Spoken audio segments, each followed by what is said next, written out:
ಇವತ್ತು ನಾವೆಲ್ಲ ವಿಶೇಷವಾಗಿ ಹಿರಿಯ ನಾಯಕರು ಮತ್ತು ಸೌಜನ್ಯತೆಯ ಸುಸಂಸ್ಕೃತೆಯ ಸಹಕಾರ ಮೂರ್ತಿಯಾದಂಥ ಎಸ್ ಎಂ ಕೃಷ್ಣ ಅವರ ನೆನಪು ಮಾಡ್ತಾಯಿದ್ದೇವೆ. ಬಿ ಎಲ್ ಶಂಕರ್ ಅವರು ಭಾಳ ಚೆನ್ನಾಗಿ ಕೆಲವು ವಿಚಾರಗಳನ್ನು ಹೇಳಿದರು. 100ಕ್ಕೆ 100 ಪಾಲು ಹೋಗ್ತೇನೆ. ನಾನು ಸುಮಾರು 50 ವರ್ಷದಿಂದ ರಾಜಕೀಯದಲ್ಲಿದ್ದೇನೆ. 72ರಲ್ಲಿ ಪ್ರಥಮ ಬಾರಿ ನಾನು ಮಂತ್ರಿಮಂಡಲವನ್ನು ಸೇರಿದಾಗ ಆಗ ತಾನೇ ಶಾಸನ ಸಭೆಯನ್ನು ಪ್ರವೇಶ ಮಾಡಿದ್ದೆ. ಆಗ ಘಟಾನುಘಟಿಗಳು ದೇವರಾಜ ಅರಸರ ಮಂತ್ರಿಮಂಡಲದಲ್ಲಿದ್ದರು. ದೇವರಾಜ ಅರಸರು ನಮ್ಮನ್ನು ಹೇಳದೆ ಕೇಳದೆ ಒಮ್ಮೆಲೆ ಮಂತ್ರಿ ಮಾಡಿಬಿಟ್ರು. ಆಗ ನನಗೊಂದು ರೀತಿ ಶಾಕ್ ಆಯಿತು. ಅದು ಕೂಡ ಯಾವ ಮಂತ್ರಿಮಂಡಲ ಅಂತ ಹೇಳಿದರೆ ಎಸ್ ಎಂ ಕೃಷ್ಣ ಅವರು ಉದ್ಯಮ ಮಂತ್ರಿಗಳು. ಅಲ್ಲಿ ಅವರಿಗೆ ಅಟ್ಯಾಚ್ ಆಗಿ ನಾನು ಸಣ್ಣ ಕೈಗಾರಿಕಾ ಮಂತ್ರಿ. ಸ್ವಲ್ಪ ಹೆದರಿಕೆ ಆಯಿತು. ಇಂಥ ಘಟಾನುಘಟಿಗಳ ಜೊತೆಯಲ್ಲಿ ಹೇಗೆ ಕೆಲಸ ಮಾಡೋದು ಅಂತೇಳಿ. ಆಗಿನ ಕಾಲದಲ್ಲಿ ರಿಟೈರ್ಡ್ ಮಂತ್ರಿಗಳಂದರೆ ಯಾವ ಪೋರ್ಟ್ಫೋಲಿಯೋ ಇಲ್ಲ. ಕೆಲವು ಕಾಲ ನಾವು ಯಾವ ಕೆಲಸ ಇಲ್ಲದ್ರೆ ಸುಮ್ಮನೆ ಇರಬೇಕಿತ್ತು. ಆದರೆ ನಾವೇ ಆಲೋಚನೆ ಮಾಡೋದು ಯಾವುದು ಮಾಡಬಹುದು ಇದರಲ್ಲಿ. ಆಗ ನಾವು ಒಂದು ರೀತಿಯ ಅನ್ವೇಷಣಾ ಪ್ರವೃತ್ತಿ ಇದ್ದದ್ರಿಂದ ಕೆಲವು ಕಾರ್ಯಕ್ರಮಗಳನ್ನು ನಾವೇ ಮಾಡುವಾಗ ಅದಕ್ಕೆ ಸಂಪೂರ್ಣ ಪ್ರೋತ್ಸಾಹ ಕೊಟ್ಟು ಸಹಕಾರ ಕೊಟ್ಟು ಏನೋ ನಮ್ಮ ಪೋರ್ಟ್ಫೋಲಿಯೋದಲ್ಲಿ ಇವರೇನು ಮಾಡ್ತಾ ಇದ್ದಾರೆ ಅಂತೇಳಿ ಆ ಭಾವನೆ ಇಟ್ಕೊಳ್ಳಿ. ಸೌಜನ್ಯತೆಯಿಂದ ನಾನು ಮಾಡಿದ ಎಲ್ಲ ಕಾರ್ಯಕ್ರಮಗಳಿಗೆ 100ಕ್ಕೆ 100 ಪಾಲು ಯಾವುದೇ ಆಕ್ಷೇಪಣೆ ಇರ್ತದೆ ಸಹಕಾರ ಮಾಡಿದವರು ಎಸ್ ಎಂ ಕೃಷ್ಣ. ಯಾಕಂದರೆ ಏನು ಕೆಲಸ ಇಲ್ಲ ಇಲ್ಲದೆ ನಾವೇನಾದರೂ ಹೊಸ ಆಲೋಚನೆ ಮಾಡಬೇಕಲ್ಲ. ಅದಕ್ಕೆ ಇಲೆಕ್ಟ್ರಾನಿಕ್ ಕಾರ್ಪೊರೇಷನ್ ಅಂತೇಳಿ ಮಾಡಿದೆವು. ಅದಕ್ಕೂ ಅವರು ಸಹಿ ಅನ್ನಿಸಿದ್ರು. ಎಲೆಕ್ಟ್ರಾನಿಕ್ ಕಾರ್ಪೊರೇಷನ್ನ ಒಂದು ದೊಡ್ಡ ಎಸ್ಟೇಟನ್ನು ನಾವು ಆನೇಕಲ್ ತಾಲೂಕುಗಳಲ್ಲಿ ಮಾಡಿದೆವು. ಅದಕ್ಕೂ ಸಹಕಾರ ಕೊಟ್ಟರು. ಎಲೆಕ್ಟ್ರಾನಿಕ್ ಸಿಟಿ ಅಂತೇಳಿ IT ಆ ಥರ ಬೆಳೀಲಿಕ್ಕೆ ಅವರ ಆಶೀರ್ವಾದ ಇಲ್ಲದಿದ್ದರೆ ಆಗ್ತಾನೇ ಇರ್ತದೆ. ಯಾರಾದರೂ ಅಡ್ಡ ಬರ್ತಾ ಇತ್ತು, ಇವನೇನು ಅಧಿಕ ಪ್ರಸಂಗ ಮಾಡ್ತಾ ಇದ್ದಾರೆ ಅಂತ. ಅದೇ ಥರ ನಾನು ಸಣ್ಣ ಕೈಗಾರಿಕೆ ಆಗಿ ಬಹುಶಃ ಹೆಚ್ಚು ನನಗೆ ವರ್ಚಸ್ಸು ಕೀರ್ತಿ ಬರಬೇಕಾದ್ರೆ ಸಣ್ಣ ಕೈಗಾರಿಕೆಯಲ್ಲಿ ಮಾಡಿದಂಥ ನನ್ನ ಕೆಲಸದಿಂದ. ಬಹುಶಃ ಆ ಸೌಜನ್ಯದಲ್ಲಿದ್ದರೆ ಅವರು ಅಡ್ಡ ಬರ್ತಾಯಿದ್ರು. ಒಂದು ಬಾರಿ ಕೂಡ ಅವರು ಅಡ್ಡ ಬರ್ತಾ ಇಲ್ಲ, ಪ್ರೋತ್ಸಾಹ ಕೊಡ್ತಾಯಿದ್ರು. ದೇವರಾಜ ಅರಸರ ಪ್ರೋತ್ಸಾಹ ಕೂಡ ಆ ಸಂದರ್ಭದಲ್ಲಿ ಇತ್ತು. ಅದಕ್ಕಿಂತ ಹೆಚ್ಚಾಗಿ ನಾನು ಮುಖ್ಯಮಂತ್ರಿ ಆದ. ಅವರು ಸೀನಿಯರ್ ಮೋಸ್ಟ್ ಪೊಲಿಟಿಷಿಯನ್. ಅವರು ಅನೇಕರಿದ್ದರು. ರಾಜಶೇಖರ ಮೂರ್ತಿ ಅವರಿದ್ದರು, MI ಗೋರ್ಪಡೆ ಇದ್ದರು, ಅನೇಕ ಮಂದಿ ಉಚ್ಚಮಾಸ್ತಿ ಗೌಡರಿದ್ದರು, ಎಲ್ಲ ಇದ್ದರು. ನಾನು ಆಯ್ಕೆ ಆದ ಕೂಡಲೇ ನರಸರಾವ್ರದ್ದು ಫೋನ್ ಬಂತು, ನೀವು ಎಸ್ ಎಂ ಕೃಷ್ಣ ಅವರನ್ನೇ ಯಾಕೆ ಮಂತ್ರಿ ಮಾಡಬಾರ್ದು ಅಂತ ಹೇಳಿ. ನಾನು ಹೇಳಿದರೆ ಅವರು ಒಪ್ಪಿದ್ದಿದ್ದರೆ ಖಂಡಿತ ಮಂತ್ರಿ ಆಯ್ಕೆ ನಾವು ಫಸ್ಟ್ ಟೈಮ್ ನಾವು ಉಪಮುಖ್ಯಮಂತ್ರಿ ಪೋಸ್ಟು ಕ್ರಿಯೇಟ್ ಮಾಡೋದು ಫಸ್ಟ್ ಟೈಮ್. ನಾನು ಅವ್ರು ಒಪ್ಪಿದರೆ ಡೆಪ್ಯೂಟಿ ಚೀಫ್ ಮಿನಿಸ್ಟರ್ ಮಾಡ್ತೇನೆ ಅಂತೇಳಿ, ಅವ್ರು ಬೇಕಾದ ಪೋರ್ಟ್ಫೋಲಿಯೋ ಕೊಡ್ತೇನೆ ಅಂತೇಳಿ. ನನಗೆ ಅವ್ರು ಬರೋದೇ ನನ್ನ ಮಂತ್ರಿಮಂಡಲಕ್ಕೆ ಅದೊಂದು ಶೋಭೆ ಅಂಥೇಳಿ ನೇರವಾಗಿ ಅವರು ಆಗ ಸ್ಪೀಕರ್ ಆಗಿದ್ದರು. ಕ್ರೆಸೆಂಟ್ ರೋಡಿಗೆ ಹೋದೆ. ಸೌಜನ್ಯತೆಯಿಂದ ನಡ್ಕೊಂಡ್ರು. ನನಗೆ ಅಭಿನಂದನೆ ಮಾಡಿದರು ಮುಖ್ಯಮಂತ್ರಿ ಆಗೋದಕ್ಕೆ. ನಾನು ಅದರ ನಿರೀಕ್ಷೆ ಮಾಡಿರಲಿಲ್ಲ. ಆಗ ಹೇಳಿದೆ, ನೀವು ನಮ್ಮ ಜೊತೆಯಲ್ಲಿ ಕೆಲಸ ಮಾಡಬೇಕು, ನಮಗೆ ಅದೊಂದು ಶಕ್ತಿ ಬರ್ತದೆ, ಉಪಮುಖ್ಯಮಂತ್ರಿ ಆಗಬೇಕು ಅಂತೇಳಿ. ನಿಮಗೆ ಯಾವ ಪೋರ್ಟ್ಫೋಲಿಯೋ ಬೇಕು ಅಂತೇಳಿ ತಾವು ಹೇಳಿ ಅದನ್ನೇ ಮಾಡ್ತೀವಿ ಅಂತೇಳಿ. ಮತ್ತು ನೀರಾವರಿ ಮತ್ತು ವಿದ್ಯುತ್ ಶಕ್ತಿ ಮಂತ್ರಿ ಕೂಡ ಆಗ್ತೀವಿ. ಬಹುಶಃ ನಾವು ಅವರ ಮಂತ್ರಿಮಂಡಲದಲ್ಲಿ ಅವರಿಗಿಂತಲೂ ನಾನೇ ಹಸ್ತಕ್ಷೇಪ ಮಾಡಿದ್ದು ಜಾಸ್ತಿ. ಆಗ Almatti dam Lal Bahadur Shastri foundation stone ಮಾಡಿದ ಮೇಲೆ 1 ಇಂಚು ಕೆಲಸ ಆಗಿದೆ. ಆಗ ನಾನು ಹೇಳಿದ್ದೆ, ನಾವು ಬೇಕಾದರೆ ಒಂದು ಫೈನಾನ್ಸ್ ಕಾರ್ಪೊರೇಷನ್ ಮಾಡೋಣ, ಇದು ಕೃಷ್ಣ ಜಲಭಾಗ್ಯ ನಿಗಮ ಅಂತೇಳಿ. ಮಣಿ ರೈಸ್ ಮಾಡೋಣ, ತನ್ಮೂಲಕ ಕಟ್ಟೋಣ ಅಂತ ಹೇಳಿದರೆ 2 ವರ್ಷದಲ್ಲಿ 518 ಮೀಟರ್ ಏರಿಸಿದೆವು. ಮತ್ತೊಂದು 5 ಮೀಟರ್ ಗೇಟ್ ಕೂಡ ಫಿಕ್ಸ್ ಮಾಡಿದ್ವಿ. ಈಗ ನಮ್ಮ ಶಿವಕುಮಾರ್ ಅವರು ನೀರಾವರಿ ಮಂತ್ರಿ ಆಗಿದ್ದಾರೆ. ಆ ಗೇಟು ನಮ್ಮ ಅನಂತರ ಮುಖ್ಯಮಂತ್ರಿ ಆಗಿದ್ದವರು ಕತ್ತರಿಸಿಬಿಟ್ರು. ಆ ಕತ್ತರಿಸಿದಂಥ ಗೇಟು ಈಗಲೂ ಕೂಡ ಅಲ್ಲಿದೆ, ನೀವು ಹೋಗಿ ನೋಡಬೇಕು. ನಮಗಂತೂ ನಮ್ಮ ಹೃದಯವನ್ನು ಕತ್ತರಿಸಿದಾಗ ಆಯಿತು. ಯಾಕೆ ಹೇಳ್ತಾರೆ ಅಂದರೆ ಅವರು 100ಕ್ಕೆ 100 ಪಾಲು ನಾವು ಪವರ್ ಕಟ್ ಆಗಿ ಭಾಳ ಇದ್ವಿ. ಆಗ ನಾನು ಕೆಲವು ಸೂಚನೆ ಕೊಟ್ಟಾಗ ಅವರು ಕೂಡಲೇ ಸ್ವೀಕಾರ ಮಾಡಿದರು. ಅವರ ಕಾಲದಲ್ಲೇ ಪವರ್ ಕಟ್ ನಾವು ಫಸ್ಟ್ ಟೈಮ್ ಅದನ್ನು ತೆಗೆದಾಕಿದ್ವಿ. ಇದನ್ನು ಯಾಕೆ ಇದನ್ನೆಲ್ಲ ಹೇಳ್ತಾ ಅಂದರೆ, ಬಹುಶಃ ನನ್ನ ಬದುಕಿನಲ್ಲಿ ಅಥವಾ ರಾಜಕೀಯ ಬದುಕಿನಲ್ಲಿ ಒಬ್ಬ ಅತ್ಯಂತ ಶ್ರೇಷ್ಠ ಮಟ್ಟದ ಕ್ರೀಡಾ ಸ್ಫೂರ್ತಿ ಸ್ಪೋರ್ಟ್ಸ್ಮನ್ಶಿಪ್ ಅಂತೇಳಿ ಇದೆ ಅಲ್ಲ, ಈಗ ಅದು ನಮ್ಮ ಡಿಕ್ಷನರಿಯಿಂದ, ರಾಜಕೀಯ ಡಿಕ್ಷನರಿಯಿಂದ ಆ ಶಬ್ದ ಕಾಣ ಆಗ್ತಾ ಇದೆ. ಬಹುಶಃ ನಾನು ಕಂಡಂಥ ಅತ್ಯಂತ ಅಪರೂಪದ ಒಂದು ಕ್ರೀಡಾ ಸ್ಫೂರ್ತಿಯಿಂದ ಕೆಲಸ ಮಾಡಿದಂಥ ಒಬ್ಬ ರಾಜಕೀಯ ವ್ಯಕ್ತಿ ಅವರು ಅಂತ ಹೇಳಿದರೆ ಪ್ರಥಮ ಶ್ರೇಣಿಯನ್ನು ನಾನು ಎಸ್.ಎಂ. ಕೃಷ್ಣ ಅವರಿಗೆ ಕೊಡಲಿಕ್ಕೆ ಅಪೇಕ್ಷೆ ಪಡ್ತಾ ಇದ್ದೆ. ಅಂತಹ ಶ್ರೇಷ್ಠತೆ ಅವರಲ್ಲಿ ಖಂಡಿತವಾಗಿ ಇತ್ತು. ಇವತ್ತು ನನಗೆ ಭಾಳ ಸಂತೋಷ ಅಂತ ಹೇಳಿದರೆ, ನಮ್ಮ ಶಿವಕುಮಾರ್ ಅವರು ಇಲ್ಲೇ ಇದ್ದಾರೆ. ಅವ್ರಿಗೆ ಕೊಟ್ಟಂಥ ಪ್ರೋತ್ಸಾಹ ನಾನು ಕೊಡಲಿಲ್ಲ. ಅವ್ರಿಗೆ ಪ್ರೋತ್ಸಾಹ ನಾನು ಸೀಟ್ ಮಾತ್ರ ಒಮ್ಮೆ MLA ಸೀಟ್ ಬಹುಶಃ ನಾನು ಕೊಟ್ಟಿರಬೇಕು ಅಷ್ಟೇ. ಆಮೇಲೆ ಅವರು ಕೊಟ್ಟಷ್ಟು ಪ್ರೋತ್ಸಾಹ ನಾನು ಶಿವಕುಮಾರ್ಗೆ ಕೊಡಲಿಲ್ಲ. ಶಿವಕುಮಾರನ್ನು ಇವತ್ತು ಬೆಳೆಸಿ ಅವರಿಗೆ ಉತ್ತೇಜನ ಮಾಡಿಕೊಟ್ಟು ಅವರು ಮುಖ್ಯಮಂತ್ರಿ ಆಗತಕ್ಕಷ್ಟು ಅರ್ಹತೆಯನ್ನು ಇವತ್ತು ಗಳಿಸಿದರೆ ಎಸ್.ಎಂ. ಕೃಷ್ಣ ಅವರಿಗೆ ಆ ಕೀರ್ತಿ, ಅಂದರೆ ಆ ಪ್ರತಿಭೆಯನ್ನು ಗುರುತಿಸಿದಂಥ ಒಂದು ನಮ್ಮ ರಾಜಕೀಯ ನಾಯಕರಿಗೆ ಬೇಕು. ಅದು ಗುಣ ಬಹಳ ಕಡಿಮೆ, ಈಗ ಅಸೂಯೆ ಜಾಸ್ತಿ. ಅಂಥ ಸಂದರ್ಭದಲ್ಲಿ ಅನೇಕ ಯುವಕರನ್ನು, ನಾನು ಕೂಡ ಅನೇಕ ಯುವಕರನ್ನು ಕಟ್ಟಿದೆ, ನಿರ್ಮಾಣ ಮಾಡಿದೆ. ಅನೇಕ ರೀತಿಯಲ್ಲಿ ನಮ್ಮ ಇಂಟರ್ನ್ಯಾಷನಲ್ ಏರ್ಪೋರ್ಟು ಮಾಡಬೇಕು ಅಂತೇಳಿ ನಾನು ಮಂಜೂರು ಮಾಡಿದ ಮೇಲೆ ನಂತರ ಬಂದಂಥ ಮುಖ್ಯಮಂತ್ರಿಗಳು ಅದಕ್ಕೆ ಅಡ್ಡಗಾಲ ಹಾಕಿದ್ರು. ಆದರೆ ನನಗೆ ಅಡ್ಡಗಾಲ ಹಾಕಿದ ಕೂಡಲೇ ಅನ್ನಿಸ್ತು, ಇದು ಈ ಪ್ರಾಜೆಕ್ಟ್ ಹೊರಟೋಯ್ತು, ಇನ್ನು ಬರೋದೇ ಇಲ್ಲ ಅಂತ. ಆದರೆ ಎಸ್.ಎಂ. ಕೃಷ್ಣ ಅವರು ಮುಖ್ಯಮಂತ್ರಿ ಆದಮೇಲೆ, ನಮ್ಮ D.K. ಶಿವಕುಮಾರ್ ಅವರು ಮಂತ್ರಿ ಆದಮೇಲೆ ಅದನ್ನು ಕೈ ಬಿಡಲಿಲ್ಲ. ಯಾಕಂದರೆ ಏನೋ ವೀರಪ್ಪ ಮೊಯ್ಲಿಯವರು ಪ್ರಾರಂಭ ಮಾಡಿದರು, ಅದರಿಂದ ಇಲ್ಲಿ ಕೈ ಬಿಡೋಣ ಅಂತೇಳಿ ಬಿಡಲಿಲ್ಲ. ಅದನ್ನು ಮುಂದುವರಿಸಿ ಆ ಒಂದು ದೊಡ್ಡ ಪ್ರಾಜೆಕ್ಟನ್ನು ಕೈಗೊಂಡು ಯಶಸ್ಸು ಮಾಡಿದವರು ಎಸ್.ಎಂ. ಕೃಷ್ಣ ಅವರು, ನಮ್ಮ D.K. ಶಿವಕುಮಾರ್ ಅವರ ಬೆಂಬಲಿಸಿದರು. ಅದರಿಂದ ಅನೇಕ ಉದಾಹರಣೆಗಳನ್ನು ನೀವು ಹೆಸರಿಸ್ಬೋದು. ನಾನು ಯಾವುದು ಇನಿಷಿಯೇಟಿವ್ ತಗೊಂಡೆ ಅದನ್ನು ಮುಂದುವರಿಸಿ ಯಶಸ್ವಿಯನ್ನು ಮಟ್ಟಕ್ಕೆ ತಂದಂಥವರು ನಮ್ಮ ಎಸ್.ಎಂ. ಕೃಷ್ಣ ಅವರು. ಅದರಿಂದ ಹೆಚ್ಚು ಬೆಳೆಸಲಿಕ್ಕೆ ನಾನು ಅಪೇಕ್ಷೆ ಪಡೋದಿಲ್ಲ. ಆದ್ದರಿಂದ ಇಡೀ ನನ್ನ ರಾಜಕೀಯ ಜೀವನದಲ್ಲಿ ಯಾವ ಒಂದು ಸ್ಪೋರ್ಟ್ಸ್ಮನ್ ಸ್ಪಿರಿಟ್ ಇದ್ದಂಥ ಒಬ್ಬರಿದ್ದರೆ, ನನ್ನನ್ನು ಅವರು ಟ್ಯಾಕ್ಸೇಷನ್ ಕಮಿಷನ್ ಇದ್ದು ಅಧ್ಯಕ್ಷ ಮಾಡಿದರು, ರೆವಿನ್ಯೂ ಕಮಿಷನ್ ಇದ್ದು ಅಧ್ಯಕ್ಷ ಮಾಡಿದರು.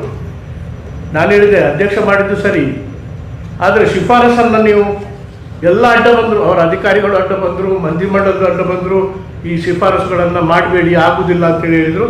ಆದರೆ ಆ ಟ್ಯಾಕ್ಸೇಷನ್ ಕಮಿಷನ್ ಮತ್ತು ರೆವೆನ್ಯೂ ಕಮಿಷನ್ದು ನಾನು ಕೊಟ್ಟಂಥ ಶಿಫಾರಸನ್ನು 100ಕ್ಕೆ 100 ಪಾಲು ಅನುಷ್ಠಾನ ಮಾಡಿದವರು ಮಾನ್ಯ ಶ್ರೀ ಎಸ್.ಎಂ. ಕೃಷ್ಣ ಅವರು. ಆದ್ದರಿಂದ ಸೌಜನ್ಯದ ಸಾಕಾರ ಮೂರ್ತಿಯಾದಂಥ ಎಸ್.ಎಂ. ಕೃಷ್ಣ ಅವರನ್ನು ನಾವು ಕಳ್ಕೊಂಡಿದ್ದೇವೆ. ವೈಯಕ್ತಿಕವಾಗಿ ನಮಗೆ ಭಾಳ ವಿಶೇಷವಾದಂಥ ದುಃಖ ಆಗ್ತಾ ಇದೆ. ಬಹುಶಃ ಅವರನ್ನು ಪೋಷಣೆ ಮಾಡಿ ನಮ್ಮ D.K. ಶಿವಕುಮಾರ್ ಅವರನ್ನ ಅತ್ಯಂತ ಉತ್ತುಂಗ ಒಂದು ಪ್ರತಿಭಾವಂತ ಒಬ್ಬ ನಾಯಕನನ್ನಾಗಿ ನಿರ್ಮಾಣ ಮಾಡಿದಂಥವ್ರು. ಅವರಿಗೆ ಭಾಳ ದುಃಖ ಆಗಿರಬೇಕು, ಅವರ ಕುಟುಂಬಕ್ಕೆ ಭಾಳ ದುಃಖ ಆಗಿದೆ. ಅವರ ಜೊತೆಯಲ್ಲಿ ನಾವು ಕೂಡ ಇದ್ದೇವೆ ಅಂತೇಳಿ ಹೇಳಿ ನನ್ನ ಮಾತುಗಳನ್ನು ಮುಗಿಸ್ತೇನೆ. ಅವ್ರು ಬರ್ತಾರ?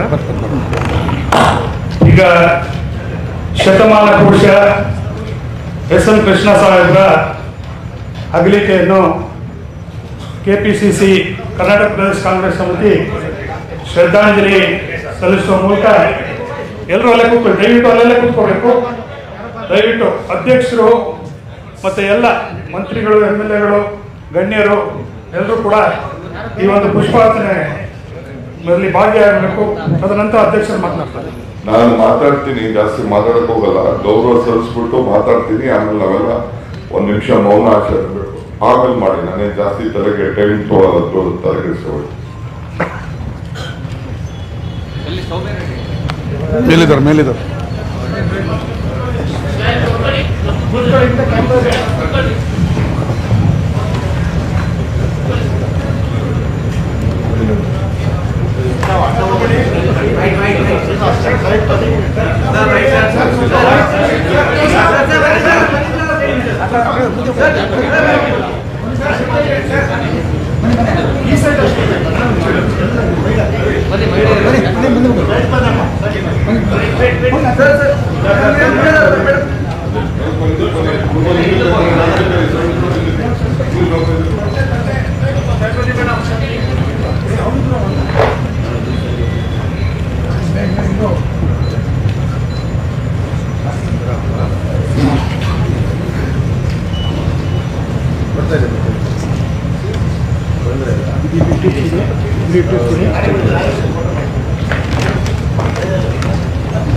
ಬನ್ನಿ ಅಧ್ಯಕ್ಷರು ಮಾತಾಡ್ತಾರೆ. ಜಪಿ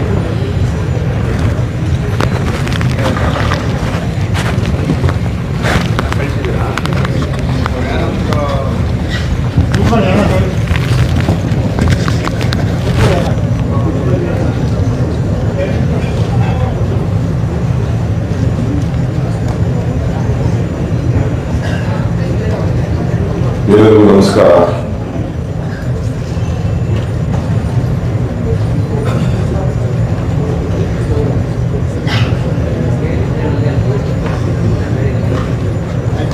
ನಾನು ಇವತ್ತು ನನಗೆ ವಿಧಾನಸೌಧದಲ್ಲಿ ಮಾತಾಡಬೇಕು ಅಂತ ಬಹಳ ಆಸೆ ಇತ್ತು. ಬೆಳಗಿನ ಜಾವ 3 ಗಂಟೆ 2:45 3 ಗಂಟೆಗೆ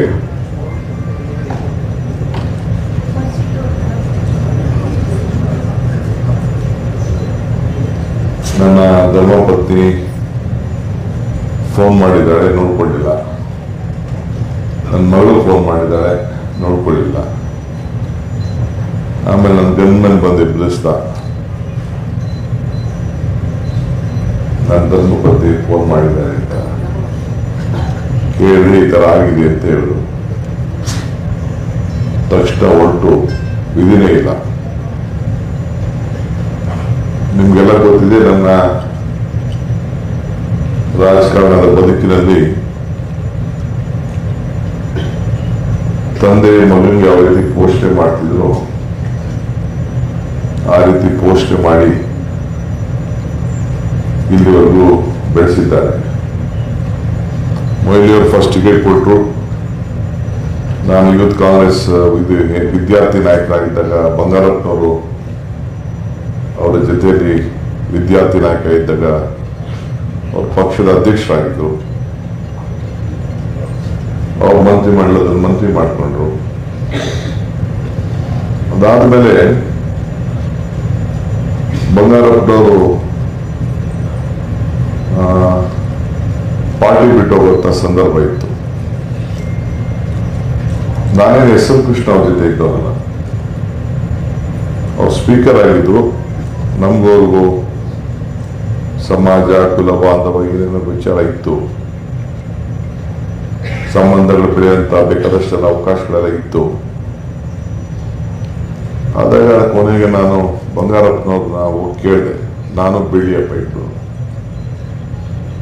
ಹೋಗಿ ಕೇಳಿದಾಗ ಬಂಗಾರಪ್ಪನವ್ರು ಅಷ್ಟೊತ್ತಿಗೆ ಪಕ್ಷ ಬಿಡಬೇಕು, ಅವರ ಮುಖ್ಯಮಂತ್ರಿ ಸ್ಥಾನ ಹೋಗುವಂತ ಸಂದರ್ಭ, ಇನ್ನ ಪಕ್ಷ ಬಿಟ್ಟಿರ್ಲಿಲ್ಲ ಅವರು. ನಾನು ಬಿಳಿಯಪ್ಪ ಇಬ್ರು ಮನೆ ಹೋಗಿ ಕೇಳಿದ್ರು, ಏನ್ ಮಾಡಬೇಕು ನಾವು ಅಂತ. ಅವ್ರು ನನ್ನ ಹಿಂದೆ ಬಾ ಅಂತ ಕರೀಲಿಲ್ಲ. ನನಗೂ ಕರೆದಿಲ್ಲ, ಬೆಳೆಯಕ್ಕೂ ಕರೆದಿಲ್ಲ. ನೀನು SM ಕೃಷ್ಣ ಅವ್ರ ಹತ್ರಕ್ಕೆ ಹೋಗುವಂತ ಕಳಿಸ್ತೋದು ನನಗೆ ಬಲ್ಲ. ಆಗ ರಾಜಕಾರಣ ನನ್ನ ಅವರ ಜೊತೆಯಲ್ಲಿ ಪ್ರಾರಂಭ ಆಯಿತು. ಮೊಯ್ಲಿ ಅವರು ಸಾಹೇಬರು ಹೇಳ್ದಂಗೆ ಅವ್ರನ್ನ ಪಕ್ಷದ ಅಧ್ಯಕ್ಷರು ಮಾಡುವಾಗ ನಗ್ತಾ ಇದ್ರು ಕೆಲವರೆಲ್ಲ. ನಾನು, ನಮ್ಮ ಜಯಚಂದ್ರ, CM ಲಿಂಗಪ್ಪ, ಶಿವಮೂರ್ತಿ, ನಫೀಸ್ ಫಾದರ್ 5 ಜನ ಏನೇನು ಮಾಡಿದ್ದೀವಿ ಅನ್ನೋದು ತಿಂಗಳುಗಟ್ಟಲೆ ಡೆಲ್ಲಿ ಕ್ಯಾಂಪ್ ಹಾಕಿ ಅವ್ರನ್ನ ಸೋತಾಗ ರಾಜ್ಯಸಭಾ ಸದಸ್ಯರು ಮಾಡಲಿಕ್ಕೆ ಏನೆಲ್ಲ ನಡೀತು, ಆಮೇಲೆ ಸಂಪುಟ ಹೆಂಗ್ ರಚನೆ ಆಯಿತು, ಇವೆಲ್ಲ ನಾನು ಈ ಸಂದರ್ಭದಲ್ಲಿ ಹೇಳಲಿಕ್ಕೆ ಬಹಳ ಒತ್ತು ಬೇಕಾಗ್ತದೆ. ಕೊನೆಗೆ ಮೊಯ್ಲಿ ಸಾಹೇಬ್ ಹೇಳ್ದಂಗೆ ಕ್ಯಾಬಿನೆಟ್ ಬರದೆ ನಾನು ಯಾರಾದ್ರೂ ಸೇರಿಸ್ಕೋಬೇಕು, ಯಾರು ಮಾಡಬೇಕು ಅಂತ. ಖರ್ಗೆ ಸಾಹೇಬರು ನನಗೆ ಧರ್ಮ್ ಸಿಂಗ್ ಸಾಹೇಬ್ ಏನೇಯ ನಾವಿಬ್ರು ಯಾವಾಗಲೂ ಇರಬೇಕಾದವರು 6 ಜನ ಸೇರಿಸ್ಬಿಟ್ಟಿದ್ಯಾ ಅಂತ ನಮ್ಗೆ ಬೈದರು. ಆಮೇಲೆ ಪರಮೇಶ್ವರ್ ಅವರು ಇರಲಿಲ್ಲ, ಮಂತ್ರಿಮಂಡಲದಲ್ಲಿ ಇರಲಿಲ್ಲ. ಇವತ್ತು ಬಹಳ ಜನ ಮಾತಾಡ್ಬೋದು ಅಷ್ಟೇ. ವೇಣುಗೋಪಾಲ್ ಕರ್ಕೊಂಡು ಸ್ವಲ್ಪ ಎಕ್ಸ್ಟೆಂಡ್ ಬಂದರು ಅವರು. ನಾನು ಹೇಳಿದೆ, ನೀವು ಸೆಕೆಂಡ್ ಲೈನ್ ಇದನ್ನ ಬೆಳೆಸ್ಬೇಕು. ರಂಗನಾಥ್ ಇದ್ದಾರಪ್ಪ, ಖರ್ಗೆ ಇದ್ದಾರೆ, ಇನ್ನೊಂದಿಲ್ಲ ಸೇರ್ಸಕ್ಕಾಯ್ತಿದೆ ಅಂತ. ಇಲ್ಲ, ಅವಕಾಶ ಕೊಡಬೇಕು ಸರ್ ನೀವು. ಅವತ್ತು ಅವ್ರನ್ನ ಮಂತ್ರಿಮಂಡಲಕ್ಕೆ ಸೇರಿಸಿದ್ರು. ಎಂತೆಂಥ ಘಟಾನುಘಟಿ ಜಯಚಂದ್ರ ಒಬ್ಬರಿದ್ರು, ಅವ್ರನ್ನ ಮಂತ್ರಿಮಂಡಲ ದೊಡ್ಡವರೆಲ್ಲ ಬಿಟ್ಟರು ಅವತ್ತಿನ ಕಾಲದಲ್ಲಿ. ನಮ್ಮ YK ರಾಮಾಯಣ ಎಲ್ಲ ಬಿಟ್ಬಿಟ್ಟು ಕೊನೆಗೆ ಅವತ್ತು ಅವ್ರನ್ನೆಲ್ಲ ಸೇರಿಸಿದ್ರು. ಈಗೆಲ್ಲ ಕೆಲವೆಲ್ಲ ಮಾತಾಡ್ಬೋದಷ್ಟೇ. ಆಮೇಲೆ ಏನೇನೋ ನಡೀತು ಬಿಡಿ. ಕೊನೆಗೆ ನನಗೆಷ್ಟು ಶಕ್ತಿ ಕೊಟ್ಟಿದ್ರು, ರಾಜಕೀಯವಾಗಿ ಎಷ್ಟು ಬೆಳೆಸಿದ್ರು. ಅವರು ಕಾಂಗ್ರೆಸ್ ಪಕ್ಷದ ಅಧ್ಯಕ್ಷರಾಗಿ ಕೊನೆಗೆ ಒಂದೇ ಒಂದು ನನ್ನ ಡಿಸಿಷನ್ ಕೇಳಲಿಲ್ಲ ಅಂತಂದರೆ, ನಾನು ಮುಂದಕ್ಕೆ ಚುನಾವಣೆನ ನೀವು ಹೋಗಬಾರ್ದು ಈಗ ಅಂತ ಒಂದು ಸಂದರ್ಭ. ನನಗೆ ಸೋನಿಯಾ ಗಾಂಧಿಯವರು ನನಗೆ ಕರೆದು ಹೇಳಿದ್ರು, ನೀನು ಹೇಳು ಏನಾಗಿದೆ ಅಂತ ಅಂದ್ಬಿಟ್ಟು. ಹೋಗಿ ಮನಮೋಹನ್ ಸಿಂಗ್ನ ಇವ್ರನ್ನ ಇಬ್ಬರೂ ನಮ್ಮ ಮಧ್ಯಪ್ರದೇಶನ ಕಮಲ್ನಾಥ್ ಇಬ್ಬರನ್ನ ಭೇಟಿ ಮಾಡಿ ಚೆನ್ನೈಯಲ್ಲಿ ಹೋಗಿ ಹೇಳಿದ್ದಾರೆ, ನಾವು ಜೊತೆಗೆ ಹೋಗ್ಬೇಕು ಅಂತ. ಈ ಕೆಲವರು MP ಗಳೆಲ್ಲ ಅವ್ರಿಗೆ ಎದುರಿಸ್ಬಿಟ್ಟಿದ್ದಾರೆ, ಇಲ್ಲ ನಾವಿಬ್ರು ಜೊತೆಗೆ ಹೋಗೋಣ, ನಮ್ಗೆ ಈಸಿ ಆಗೋಯ್ತದೆ ಅಂತ. ಕೊನೆಗೆ ನನಗೆ ಅವ್ರಿಗೂ ಸ್ವಲ್ಪ ಜಗಳ ನಡೀತು. ನಾವು ಯಾರೋ ಒಬ್ಬ ಆಫೀಸರ್ ಇದ್ದ, ಜಯಪ್ರಕಾಶ್ ಅಂತ, ಅವನ ಮೇಲೆ ಜಗಳ ಮಾಡ್ತಿದ್ದೆ. ಯಾವ ಅಡ್ವೈಸ್ ಮಾಡ್ತಾ ಇದೆಯಾ ನೀನು ಅಂತ. ಅವನು ಹೇಳ್ಬಿಟ್ಟಿದ್ದಾನೆ, ಹಿಂಗೆ ಶಿವಕುಮಾರ್ ನನ್ನ ಮೇಲೆ ಗಲಾಟೆ ಮಾಡ್ತಾರೆ ಅಂತ. ಆಮೇಲೆ ರಂಗನಾಥ್ ಅವರು ಇವರು ತೀರ್ಕೊಬಿಟ್ಟಿದ್ರು, ನಾಗೇಗೌಡರು. ಅಲ್ಲಿಗೆ ಹೋದಾಗ ಕೊನೆಗೆ ನಾನು ಅವ್ರ ಜೊತೆ ಹೋಗಿರ್ಲಿಲ್ಲ. ಬಾಯಿ ನನ್ನ ಜೊತೆ ಅಂತ ಏರ್ಪೋರ್ಟ್ ಹೆಲಿಕಾಪ್ಟರ್ಲಿ ಕುಂಡಿಸ್ಕೊಂಡು ಕರ್ಕೊಂಡು ಬಂದಾಗ ನನ್ನ ಕೇಳಿದ್ರು, ಯಾಕೆ ಜಗಳ ಮಾಡ್ತಾ ಇದೆಯಾ, ಏನು ಸಮಾಚಾರ ಅಂತ. ಇಲ್ಲ ಸರ್, ನಿಮ್ಮ ಟೈಮ್ ಸರಿ ಇಲ್ಲ, ನೀವು ಹೋಗಬಾರ್ದು, ನಾನೆಲ್ಲ ವಿಚಾರಿಸಿದ್ದೀನಿ, ಇಷ್ಟು ದಿನ ನನ್ನ ಮಾತು ಕೇಳಿದ್ದೀರಿ, ಇದೊಂದು ಮಾತು ಮಾತ್ರ ನೀವು ಬಿಡಬೇಡಿ ಅಂತ. ನಾನು ಏನೇ ಕೇಳಿದ್ರು ರಾಜಕೀಯದಲ್ಲಿ ಅವರು ನನಗೆ ಪೊಲಿಟಿಕಲಿ, ನಾನು ಅವ್ರ ಅಡ್ಮಿನಿಸ್ಟ್ರೇಷನ್ ವಿಚಾರಕ್ಕೆ ಹೋಗ್ತಿರ್ಲಿಲ್ಲ. ನನ್ನ ಭಾಳ ವಿಶ್ವಾಸದಿಂದ ಪ್ರತಿಯೊಂದು ವಿಚಾರನೂ ಕೇಳ್ಕೊಂಡು ಬಂದಿದ್ರು ಅವರು. ಈ ವಿಚಾರ ನೀವು ಯಾಕೆ ಈ ಥರ ಮಾಡ್ತಾ ಇದ್ದೀರಿ, ಏನು ನಿಮಗೆ ತಪ್ಪಾಗಿದೆ. AICC ಅಧಿವೇಶನ ಮಾಡಿದ್ದು ಒಂದು ಇತಿಹಾಸ ಇದೆ, ಅದೆಲ್ಲ ನಾನು ಹೇಳೋಕ್ಕೆ ಟೈಮ್ ಇಲ್ಲ ನನಗೆ ಅಂತ ಹೇಳಿದಾಗ ಕೊನೆಗೆ ನಾನು ಕನ್ವಿನ್ಸ್ ಮಾಡ್ತಾಯಿದ್ರು. ನಾನು ಒಪ್ಪಲಿಲ್ಲ. ಇಲ್ಲ, ನಾನು ಹೇಳಲೇಬೇಕು, ನೀವು ತೀರ್ಮಾನ. ನಾಳೆ ಬೆಳಗ್ಗೆ ಕ್ಯಾಬಿನೆಟ್ ಇತ್ತು. ಆಮೇಲೆ ಕೊನೆಗೆ ಕ್ಯಾಬಿನೆಟ್ ಇದ್ದಂಥ ಸಂದರ್ಭದಲ್ಲಿ ಕೊನೆಗೆ ಅದೇ ಟೈಮ್ಗೆ BL ಶೇಖರ್ನ ಮತ್ತು ನಮ್ಮ ಸ್ಪೀಕರ್ ಆಗಿದ್ದಂಥ ನಮ್ಮ MV ವೆಂಕಟಪ್ಪನನ್ನು ಕರೆಸಿದ್ರು. ನೆನಪಿದೆಯಾ ಶೇಖರ್? ಎಲ್ಲಿಗೆ? ವಿನ್ಸರ್ ಮ್ಯಾಲ್ ಹೋಗ್ತಾರೆ. ಇವರಿಬ್ಬರು ಬಂದು ಕೂತ್ಕೊಂಡ್ರು ಅಲ್ಲಿ. ನೋಡ್ರಿ, ಇವ್ರು ನಿಮ್ಗೆ ಗಲಾಟೆ ಮಾಡ್ತಾವನೆ ಅಂತ ಇವ್ರಿಗೆ ಹೇಳಿದ್ರು. ಏನು ಸರ್ ಅಂತ ಇವ್ರು ಕೇಳಿದ್ರು. ಇವ್ರಿಗೂ ಅಭಿಪ್ರಾಯ ಕೇಳಕ್ಕೆ ಕರೆದಿದ್ರು. ಈ ಥರ ಹೇಳ್ತಾ ಇದ್ದಾನೆ ಅಂತ ಅಂದ್ಬಿಟ್ಟು ಇವರಿಬ್ಬರು DK ಶಿವಕುಮಾರ್ ಹೇಳೋದು ಕರೆಕ್ಟಾಗಿದೆ ಅಂತ ಹೇಳಿದ್ರು. ಅವ್ರ ಎದುರುಗಡೆನೇ ಹೇಳಿದ್ರು, ನೀವು ಹೋಗ್ಬಾರ್ದು, ಬೇರೆ ಬೇರೆನೇ ಹೋಗ್ಬೇಕು ಅಂತ. ವಿಲಾಸರಾವ್ ದೇಶಮುಖ್ ಇನ್ಚಾರ್ಜ್ ಆಗ ಕೊನೆಗೆ ತೀರ್ಮಾನ ತೆಗೆದುಕೊಂಡ್ರು. ಹೋಯಿತು, ಸೋತಾದ್ಮೇಲೆ ತೇಜಸ್ವಿನ ನಾನು ಪಾರ್ಲಿಮೆಂಟ್ ಮೆಂಬರ್ ಮಾಡಿದೆ. ನಿನ್ನ ತಮ್ಮನ ನಿನ್ನ ಹೆಂಡ್ತಿನ ಮಾಡು ಅಂತ ಹೇಳಿದ್ರು. ನಾನು ಮಾಡಲಿಲ್ಲ. ಆಗ ತೇಜಸ್ವಿನಿಗೆ ಕೊಟ್ಟು ನಾವು ಗೆದ್ದೋ, ಸರ್ಕಾರ ಹೋಯಿತು. ಹಿಂಗೆ ಬೇಕಾದಷ್ಟು ಘಟನೆಗಳೆಲ್ಲ ಕೂಡ ಇದೆ. ಅವ್ರು ತೆಗೆದುಕೊಂಡಂಥ ಪ್ರತಿಯೊಂದು ಕಾರ್ಯಕ್ರಮ, ನಾನು ಆವಾಗ ಒಂದು ಮಾತು ಹೇಳ್ತಾ ಇದ್ದೇನೆ, ಕಾಂಗ್ರೆಸ್ ಶಕ್ತಿ, ದೇಶದ ಶಕ್ತಿ, ಕಾಂಗ್ರೆಸ್ ಇತಿಹಾಸ, ಈ ದೇಶದ ಇತಿಹಾಸ. ಕಾಂಗ್ರೆಸ್ ಅಧಿಕಾರಕ್ಕೆ ಬಂದರೆ ಎಲ್ಲ ವರ್ಗದ ಜನರ ಅಧಿಕಾರಕ್ಕೆ ಬಂದಂಗೆ ಅಂತ ಏನು ಹೇಳ್ತಾ ಇರ್ತೀನಲ್ಲ, ಅವರ ಅವಧಿಯಲ್ಲಿ ಯಾವ ವರ್ಗಕ್ಕಿಲ್ಲ ಅಂತ ಇಲ್ಲ. ಪುಟಾಣಿ ಮಕ್ಕಳು ಬಿಸಿ ಊಟದಿಂದ ಹಿಡಿದು, ಶ್ರೀಶಕ್ತಿಯಿಂದ ಹಿಡಿದು, ಯುವಕರಿಗಿಂದ ಹಿಡಿದು, ಟೆಕ್ನೋಕ್ರಾಟ್ಸ್ಗಿಂದ ಹಿಡಿದು, ಅವತ್ತು IT ಪಾಲಿಸಿ ಏನು ಅವರು ಒಂದು ಫೌಂಡೇಶನ್ ಹಾಕಿದ್ರಲ್ಲ, ಇವತ್ತು ಬೆಂಗಳೂರಿಂದ ಅಂತಾರಾಷ್ಟ್ರೀಯ ಮಟ್ಟಕ್ಕೆ ತೆಗೆದುಕೊಂಡು ಹೋಗ್ಲಿಕ್ಕೆ ಇವತ್ತು ಏರ್ಪೋರ್ಟ್ ಜಮೀನು ಬರೀ 6 ಲಕ್ಷಕ್ಕೆ ತೀರ್ಮಾನ ಮಾಡಿದೆ. ನಾನೇನು ತೀರ್ಮಾನ ಮಾಡಿದೆ ಅದಕ್ಕೆ ಒಪ್ಕೊಂಡ್ರು, ಬರೀ 6 ಲಕ್ಷ. ಕೊನೆಗೆ ಮೆಟ್ರೋ ಸಂದರ್ಭ ಬಂತು ಕ್ಯಾಬಿನೆಟಲ್ಲಿ. ನನ್ನ ಜೊತೆ ಇವತ್ತು ಸಗೀರು, ಬೇರೆಯವರೆಲ್ಲ, ಕೃಷ್ಣಪ್ಪ ಎಲ್ಲ ಇಲ್ಲಿಲ್ಲ, ಅವರೆಲ್ಲ ಸಗೀರು ಇದ್ದ, ಆಮೇಲೆ ಬೇರೆ ಯಾರೋ ಒಂದು 2-3 ಜನ ಇದ್ದರು. ದೊಡ್ಡ ಜಗಳ ಆಗೋಯ್ತು ನನಗೆ ಕ್ಯಾಬಿನೆಟ್, ನನಗೂ ಅವ್ರಿಗೂ, ನಮ್ಮ ಮಲ್ಯ ಅವ್ರಿಗೂ ರಿಲೇಷನ್ನು. ಅವರು ಮೆಟ್ರೋ ಇದನ್ನ ಮೋನೋ ರೈಲ್ಗೆ ಅಗ್ರಿಮೆಂಟ್ ಆಗಿತ್ತು, ಜಯೇಶ್ ಪಟೇಲ್ ಕಾಲದಲ್ಲಿ ಮೋನೋ ರೈಲ್ಗೆ ಅಗ್ರಿಮೆಂಟ್ ಆಗಿತ್ತು, ಅದನ್ನು ಮುಂದುವರಿಸಬೇಕು ಅಂತ. ನಾನಿಲ್ಲ ಸರ್, ಇದು ಪಾಸಿಬಲ್ ಇಲ್ಲ. ಅಷ್ಟೊತ್ತು ನಾನು UD ಮಿನಿಸ್ಟರ್ ಆಗಿದ್ದೆ, ಕೋಆಪರೇಷನ್ ಬಿಟ್ಬಿಟ್ಟು UD ನಾನು ಯಾವ್ದು ಕೇಳಿದ್ರು ಅದು ಕೊಡ್ತಾ ಇದ್ರು, ಅದು ಬೇರೆ ವಿಚಾರ. ಹಂಗೆ UD ತೊಗೊಂಡಿದ್ದು, ಒಂದಷ್ಟು ದಿನ 2 ವರ್ಷ ಎಕ್ಸ್ಪೀರಿಯನ್ಸ್ ಆಗಲಿ ಅಂತ ಮಾಡಿ UD ಹೋಗಿದ್ದೆ. UD ಹೋದ ತಕ್ಷಣ ಕೊನೆಗೆ ಅವ್ರಿಗೂ ರಂಗನಾಥ್ ಇವ್ರಿಗೂ ಬಾಂಧವ್ಯ ಚೆನ್ನಾಗಿತ್ತು, ನಮ್ಮ ಅನಂತ್ ಕುಮಾರ್ಗೂ ಮತ್ತು ಪ್ರೈಮ್ ಮಿನಿಸ್ಟರ್ಗೂ. ಅವ್ರು ಹೋದಾಗ ಕೇಳಿದಾಗ ಕೊನೆಗೆ ನಾನಿಲ್ಲ ಸರ್, ಕೊಡೋಕ್ಕಾಗಲ್ಲ, ನೀವು ಮಾಡೋಕ್ಕಾಗಲ್ಲ, ಅದು ಮಕ್ಕಳು ಬೊಂಬೆ ಥರ ಇದೆ ಸರ್, ಈ ಕರ್ನಾಟಕದಲ್ಲಿ ಸೋಗಲ್ಲ ಅಂತ ಹೇಳಿದೆ. ಏನು ಸಿಟ್ಟು ಮಾಡಿಕೊಂಡು ಕೊನೆಗೆ ಆಯ್ತು ಏನು ಮಾಡಬೇಕು ಅಂತ ಹೇಳಿದ್ರು. ಇಲ್ಲ ಸರ್, ನೀವು ಬೇರೆ ಯೋಚನೆ ಮಾಡೋದು ಸರ್. ಅದಕ್ಕೆ ನನ್ನ ಸಗೀರ್ನ CM ಲಿಂಗಪ್ಪ, ಇನ್ನೊಂದು ಮುಳ್ಳ ಸುಬ್ರ, ಒಂದು 5-6 ಜನ ಟೀಮ್ ಮಾಡಿ ಇವ್ರಿಗೆ ಹೇಳ್ಬಿಟ್ಟು ವಿದೇಶಕ್ಕೆ ಕಳಿಸಿದ್ರು. ನಮ್ಮ 10-15 ದಿನ ಹೋಗಿ ಪ್ರಪಂಚ ಎಲ್ಲ ಟೂರ್ ಮಾಡ್ಕೊಂಡ್ಬಂದು ಒಂದು ರಿಪೋರ್ಟ್ ಕೊಟ್ಟು ಡೆಲ್ಲಿಗೆ ಬಂದು ನಮ್ಮ ಮೆಟ್ರೋ ನೋಡಿದು. ಅಲ್ಲಿ ಈ ಮೆಟ್ರೋ ನಮ್ಮ ರಾಜ್ಯಕ್ಕೆ ಸೂಟ್ ಆಯ್ತದೆ ಅಂತ ಕೊಟ್ಟು ಅದನ್ನು ಅವ್ರು ಅಕ್ಸೆಪ್ಟ್ ಮಾಡಿದ್ರು. ಎತ್ಕೊಂಡೋಗಿ ನನ್ನ ಕರ್ಕೊಂಡು ಪ್ರೈಮ್ ಮಿನಿಸ್ಟರ್ ಹತ್ರಕ್ಕೆ ಹೋದರು. ಅನಂತ್ ಕುಮಾರ್ ಬಂದಿದ್ದು ಅವತ್ತು ಜೊತೆಯಲ್ಲಿ, ಅಲ್ಲೊಬ್ಬ ಶ್ರೀಧರನ್ ಅಂತ ಅವರು ಇದ್ದರು, ಅವ್ರ ಆಫೀಸರ್ಸ್, ಅವ್ರನ್ನೂ ಕರೆದ್ರು. ಕೊನೆಗೆ ಮೆಟ್ರೋ ಬಂತು. ಹಿಂಗೆ ಪ್ರತಿಯೊಂದು ವಿಚಾರದಲ್ಲೂ ಕೂಡ ಒಂದು ಸಾಕ್ಷಿ ಗುಡ್ಡೆನ ಅವ್ರು ಬಿಟ್ಟು ಹೋಗಿದ್ದಾರೆ. ಇವತ್ತು ನಾನು ಯಾಕೆ ಇಲ್ಲಿ ಸಭೆನ ಇಲ್ಲಿ ಮಾಡಬೇಕು ಅಂತೇಳಿ ತರಾತುರಿಂದ ಇಲ್ಲಿ ಮಾಡಿದೆ ಅಂತಂದರೆ, ಈ ಜಾಗ ನಮ್ದಲ್ಲ. ಈ ಜಾಗ ನಾನೇನು ಇಲ್ಲಿ ನಿಂತಿದ್ದಲ್ಲ, ಈ ಜಾಗ ನಮ್ದಲ್ಲ. ಈ ಜಾಗ ಟೂರಿಸಂ ಕಾರ್ಪೊರೇಷನ್, ಇದು KSTDCಗೆ ಅಲಾಟ್ಮೆಂಟ್ ಆಗೋಯಿತು. ಅದು ಮಾತ್ರ ನಮ್ಮದು. ಈ ಕೆಂಚೇಗೌಡ ಏನು ಮಾಡ್ದ, ಈ ನಮ್ಮ ಇವನು ಮಂತ್ರಿ ಇದ್ದ ರೋಷನ್ ಬೇಗ್ ಎಲ್ಲ, ಕೆಂಚೇಗೌಡ ಎಲ್ಲ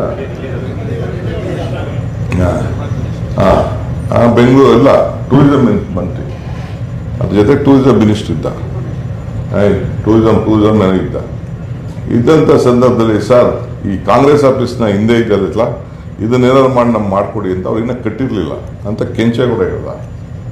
ನಾನು ಹೌದು ಸರ್, ಜಾಗ ಇಲ್ಲ, ಜಾಗ ಸಾಲ್ತಾ ಇಲ್ಲ, ಇನ್ನು ಮೇಲ್ಗಡೆ ಕಟ್ಟಿರಲಿಲ್ಲ ಅದನ್ನು. ಖರ್ಗೆ ಸಾಹೇಬರು ಅದನ್ನು ಕಟ್ಟಿರಲಿಲ್ಲ, ಖರ್ಗೆ ಸಾಹೇಬರು ಕಟ್ಟಿದ್ರು, ಮೇಲೆ ಕೆಳಗಡೆ ಮಾತ್ರ ಇತ್ತು. ಸೊ ಅದಕ್ಕೆ ಕೃಷ್ಣರಾಯರ ಕಾಲದಲ್ಲಿ ಅದು ಕಟ್ಟಿದ್ದು.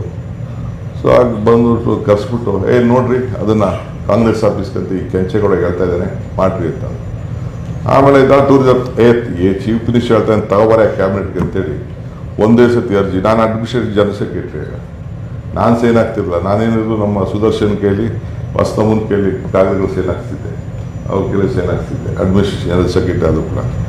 ಆಮೇಲೆ ಅವ್ರ ಕೈಲಿ ಸೈನ್ ಹಾಕ್ಸಿ ಎತ್ಕೊಂಡು ಕೊಟ್ಟು ನೆಕ್ಸ್ಟ್ ಕ್ಯಾಬಿನೆಟಲ್ಲಿ ಈ ಜಾಗ ಅವರು ಟೂರಿಸಮಿಂದ ಕಿತ್ತಾಕ್ಬಿಟ್ಟು ಕಾಂಗ್ರೆಸ್ ಆಫೀಸ್ಗೆ ಕಟ್ಟೋದಕ್ಕೆ ಇವತ್ತು ನಾವು ಈ ಭಾರತ್ ಜೋಡೋ ಭವನವನ್ನು ಇವತ್ತು ನಾವು ಕಟ್ಟಿದ್ದೀವಿ. ಹಂಗೆ ಪಾರ್ಟಿ ವಿಚಾರದಲ್ಲಿ ಯಾವತ್ತಿಲ್ಲ. ಇನ್ನೊಂದು ತಾವೆಲ್ಲ ಗಮನದಲ್ಲಿ ಇಟ್ಕೊಳ್ಳಿ, when you was a chief minister, Congress ಅಧ್ಯಕ್ಷನ ಮನೆಗೆ ಕರಿತಿಲ್ಲ. ಕಾಂಗ್ರೆಸ್ ಅಧ್ಯಕ್ಷನ ಹತ್ರಕ್ಕೆ ಕರ್ನಾಟಕ ರಾಜ್ಯದ ಕಾಂಗ್ರೆಸ್ ಅಧ್ಯಕ್ಷಕ್ಕೆ ಚೀಫ್ ಮಿನಿಸ್ಟರ್ ಹುಡುಕೊಂಡು ಹೋಗ್ತಿದ್ರು. ಇವತ್ತೇನು ಜನಾರ್ದನ್ ಪೂಜಾರಿ ಒಂದು ದಿನನೂ ಅವ್ರ ಮನೆಗೆ ಹೋಗಿರಲಿಲ್ಲ. ಏನ್ರಿ, ಯಾರು ನೋಡಿದ್ದೀರಾ ಅವ್ರ ಮನೆಗೆ ಹೋಗಿರೋದು? Janardhan Poojary use to come to Congress office to meet the PCC president. AICC general secretary ಬರ್ತಾ ಇದ್ದಾರೆ ಅಂತಂದರೆ, ಇವರು ಅಂಬಿಕಾ ಸೋನಿ ಇರ್ಬೋದು, ಇಲ್ಲ ಬೇರೆ ನಮ್ಮ ವೈಲಾರ್ ರವಿ ಅವ್ರು ಇರ್ಬೋದು, ಗುಲಾಂ ನಬಿ ಅವ್ರು ಇರ್ಬೋದು, ಇವರು ಹೋಗಿ ಏರ್ಪೋರ್ಟಲ್ಲಿ ಅವ್ರನ್ನ ರಿಸೀವ್ ಮಾಡ್ಕೋತಿದ್ರು. ಅಷ್ಟು ಒಂದು ಪಕ್ಷಕ್ಕೆ ಯಾವ ರೀತಿ ಗೌರವ ಕೊಡಬೇಕೋ ಆ ಗೌರವನ ಕೊಟ್ಕೊಂಡು ಅವರು ಬರ್ತಿದ್ರು. ಅಂಥ ಒಂದು ಪಕ್ಷಕ್ಕೆ ಒಂದು ದೊಡ್ಡ ಗೌರವನ ಕೊಟ್ಕೊಂಡು ಬರ್ತಾಯಿದ್ರು. ನನ್ನ ಅವರ ಸಂಬಂಧ, ನನ್ನ ಅವರ ವಿಚಾರ, ಈಗಿರೋದು ಬೇರೆ ಬೇರೆದು ಘಟನೆಗಳು.